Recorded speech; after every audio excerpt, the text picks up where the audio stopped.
வணக்கம். தமிழன் செய்தி களம். செம்பனார் கோயிலில் நண்டலார் தொடர் மழையின் காரணமாக உடையும் அபாயம். ஆற்றினை பார்வையிட்டு மண் மூட்டைகளை போட்டு கரையை பலப்படுத்த அதிகாரிகளுக்கு வேண்டுகோள் விடுத்தார் மயிலாடுதுறை மாவட்ட அதிமுக செயலாளர் பவுன்ராஜ். மயிலாடுதுறை மாவட்டம் செம்பனார் கோயில் ஒன்றிய பகுதிகளில் பயணிக்கும் நண்டலார் பலத்த மழையின் காரணமாக ஆற்றின் கரைகள் பலவீனப்பட்டு கரை உடையும் சூழல் அபாயம் இருந்தது.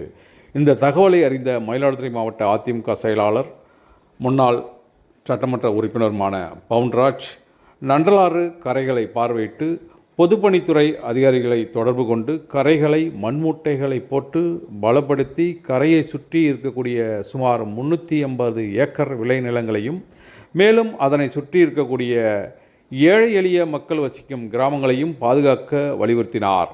அப்போது அதிமுக நிர்வாகிகள் உடன் இருந்தனர்.